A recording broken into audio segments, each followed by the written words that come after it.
Hey guys, welcome back to the Foolish Show. Of course, I am Foolish Phil. I just wanted to give you some of my foolish thoughts after Michigan's 87-70 victory over the Michigan State Spartans. And what can you say about Hunter Dickinson came to play, and he played after his probably one of his worst games he's played Sunday against Illinois. I think it was 4 of 13 with 13 points. And, Kofi just dominated him.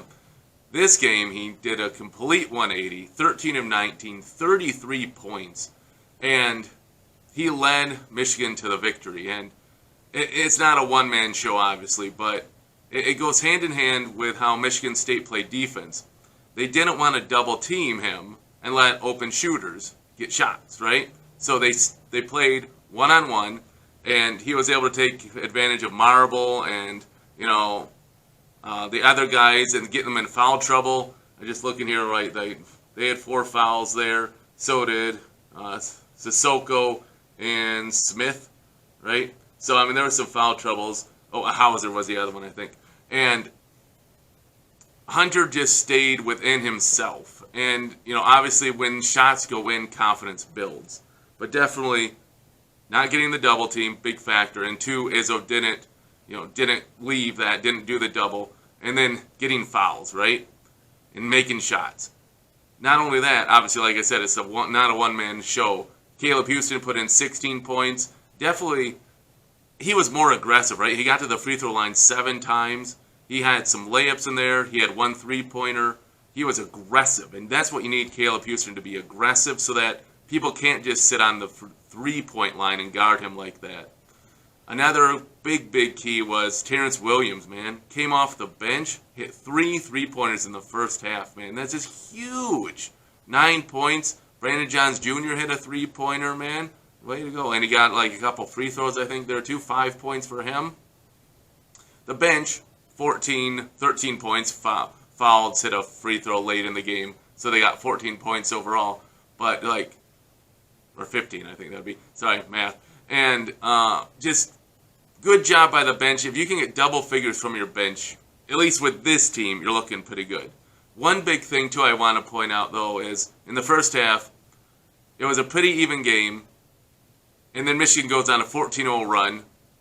And then at the end of the first half, Michigan goes on another 11-2 run. Just those little spurts when they could get stops and get the offense kept going. Michigan was balanced. They had 44 points in the first half, 43 in the second half. A big key to that, though, was Devontae Jones picked up 2 quick fouls. And, what's going to happen? Because Frankie Collins is kind of a little hit and miss. What kind of game is he going to have? He's great athletically. He'll make those sweet, drive to the hoop and up and under layup, reverse layups and such. Great. He didn't do any points-wise, but what he did was he kept the offense running smoothly. He had 4 assists in there, and I think he actually played better defense than Devontae Jones did. We know Devontae Jones is really good at rebounding, really good at offense, but his defense is a factor, and I think Collins actually came in and played better defense than Jones was. So, huge asset there that he could come in, and the offense did not miss a beat. It's not like he came in and then, the team just, flounders and such. Then in this game, Michigan never had a long stretch where they were not able to get points. And that stymied any Michigan State run. I know Michigan State got a run in the second half. I think it got down to 12 points or so. But then Michigan got a couple stops, drew an offensive foul, get a couple points going the other way, and there you go. I know another thing just to say about Hunter Dickinson is he is cocky, right? And he's that type of cocky guy that you love if he's on your team, right? He'll hit those shots and he does some flexing. He hits a 3 and he does some, dragging his arm down the sideline, holding the 3 up and such. And obviously he was getting into it a bit with the state bench. And that's what rivalries are. I honestly think rivalries are the best when both teams, in basketball exactly, for this example, win their home game, right? So they play really well. They get the win when they're at home. That's just a really good rivalry, right? Where the series is basically split every year. The home team, the home fans get to enjoy the victory, right? don't get me wrong, I love it if Michigan can win both games, and it really is miserable when they lose both games. But I think it's a really good balance if both home teams win their game for the rivalry itself, right? And so Hunter Dickinson is one of those players that just has that swagger that just you find annoying if you're a Michigan State fan or maybe any fan, right? He reminds me of Mo Wagner, who would, curl up his lip after making a big play, or Charles Matthews, who would, make a block and stand over. I can't remember what Michigan State Spartan it was. It was in the Big Ten tournament. Stand over him and talk some trash. He should have got a tech, don't get me wrong, but he didn't get one. So, when Michigan has that swagger, they play better, right? They really do. And that's just everyone in sports. If you got the confidence, if you see your shots going in, you're obviously going to keep playing better. And then, of course, the Michigan fans all love seeing Izzo all mad and stuff. And it's just a wonderful rivalry. It really is. I know both fan bases despise each other, but it's for fun, and it's sports, and that's just what it is. So I just think, again, I think it's really good when the home team wins the game, because, at least in a 2-game series like this, it's great. Little side note that just popped in my mind.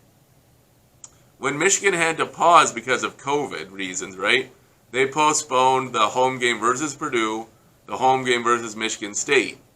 Well, thank you to Michigan State. Izzo said they would reschedule it. He had no problem doing that. And there we go. Michigan gets a big-time win and continues on. Same thing. Purdue game. Michigan had a big-time win. Home crowd played very well. So, for what it is, I appreciate the fact that Michigan State and Purdue were willing to reschedule those games because not everyone was willing to do that. If you follow women's basketball a little bit, which I don't do videos about, but I follow them, Michigan and Maryland finished a half game back of the Big Ten title. Why? Because Illinois would not reschedule a game for both programs. One, the game versus Michigan was because of snow. Two, was because of COVID problems with Illinois. But Illinois didn't reschedule either game, and so both teams... Don't get me wrong, Illinois could have won those games, but Illinois was 1-13 in the Big Ten, so probably we're not going to win either of those games. So it's, kind of disappointing that they didn't want to replay those games, but it is what it is. So that just brings it all circles back. At least Michigan State and Purdue played those games because Michigan had COVID, and thanks to Michigan State and Purdue to reschedule those games because they didn't really have to do it, and it's, appreciate it. Just for what it is. Just my thoughts. Hey, those are my foolish thoughts. Hunter Dickinson leads the way. Michigan is now 2-1 in this critical 5-game stretch without Howard as head coach. On to the next game, hosting Iowa, who is on fire right now.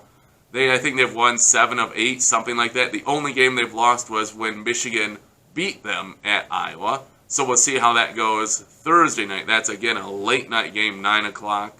So, we'll see how that goes.